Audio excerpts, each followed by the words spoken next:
Okay, gang, today we're going to talk about distance and displacement. We've talked about distance before, but today I'm going to show you how to do these with the use of integrals. We've done this before with tables.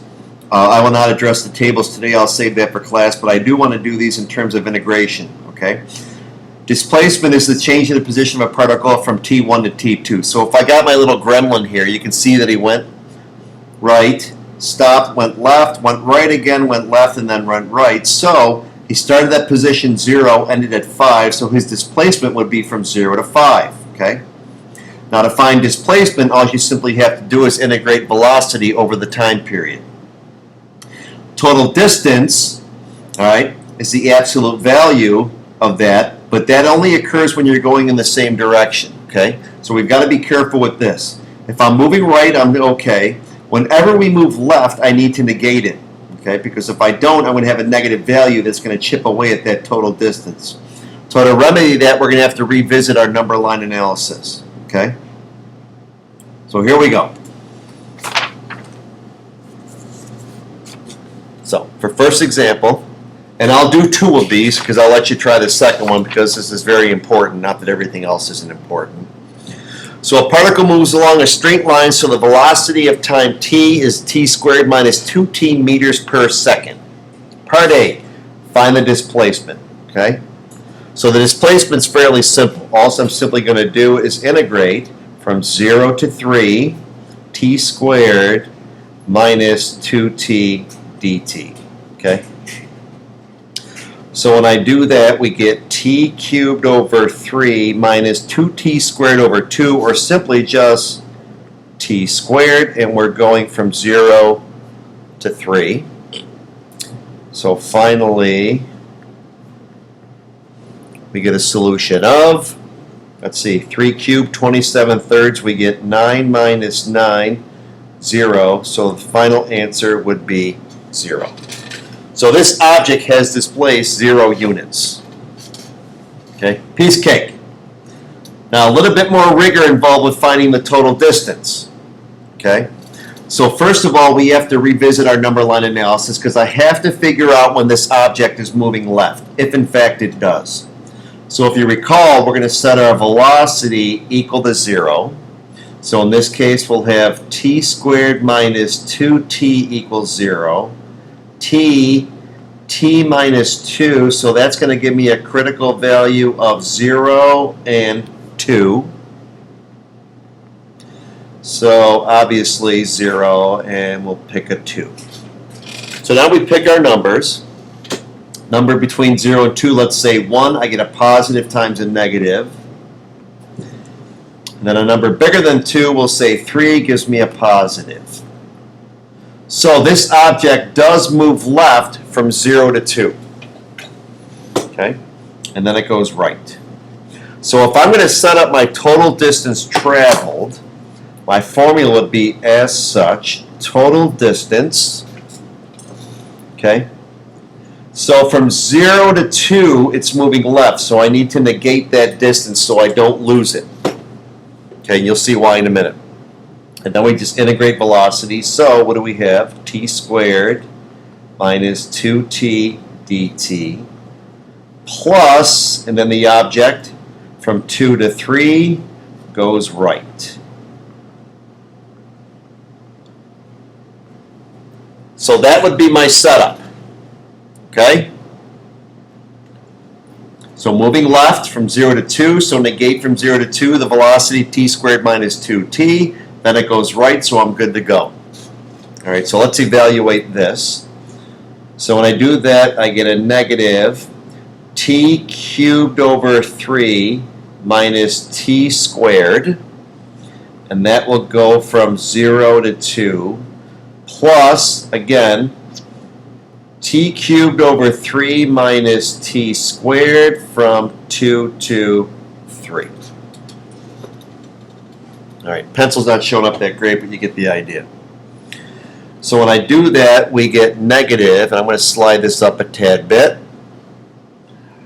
Bracket, but, plus bracket, and we have that. So we get 8 thirds minus 4, okay? Plug in the 0, we get 0. So we get a negative. Now this is where the negative comes into play, because the 8/3 minus 4 is going to give me a negative 4/3. So you can see it went to the left, negative 4/3. But if I'm looking for total distance, that negation just helped me to recover that 4/3. Okay? Plus, let's move to the right. Okay? So here we'll get 9 minus 9 when I plug in the 3. Minus, again, I get 8/3 minus 4. So in this case, we're left with 0. And then we're left with a minus, and again, a negative 4/3. I'm sorry, positive, which will give me a positive 4/3. So the total distance traveled would be 8/3. Okay? Now that negative sign here came from the subtraction, so don't get that confused with this negative sign here where we need to negate this. Okay? So that would be your final answer. Which makes sense because it went to the left a negative 4/3 and it came back to the right 4/3, which obviously gives me a displacement of 0. Let's try another one. A little bit different here. All right. So a particle moves along a straight line, so its acceleration is given as -2. V at 0 is 0. Little chink here because I'm looking for a displacement total distance here. I've got to first of all do my little side work and recover my velocity function. So before I can attack, we better get the velocity, which is the integration of acceleration, or -2 dt. So we get -2t plus c, and again from the previous lesson we have to find that c. So we have to get c. So I know that v at 0 was 0. So when I plug in v at 0, we get -2 times 0 plus c is 0. C turns out to be 0. So the velocity function must have been -2t, and that's it. Okay. So now I've got the goods, and now I can attack A and B. So part A, they want my displacement from 1 to 4. So to get disp, all we simply do is integrate from 1 to 4, -2t dt. And that's going to give me -2t squared over 2, or -t squared from 1 to 4. So we get a final answer of -16 minus -1,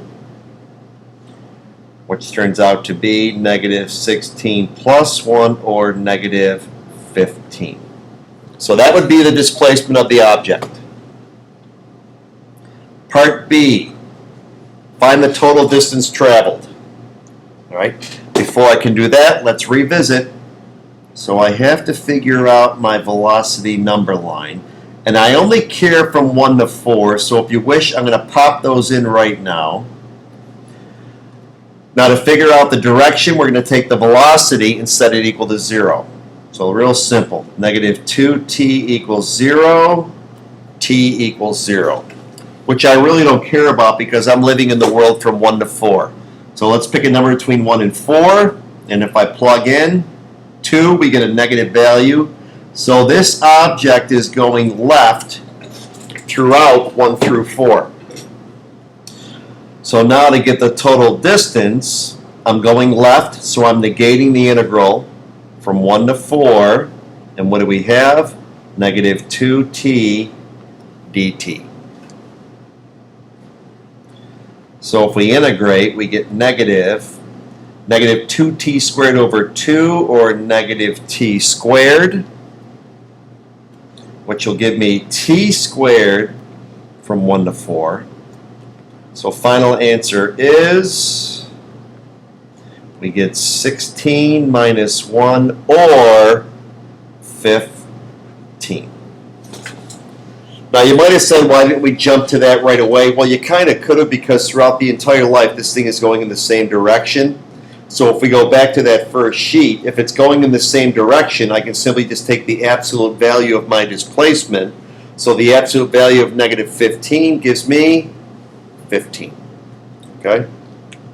So that's distance and displacement using integration. We'll see you next time.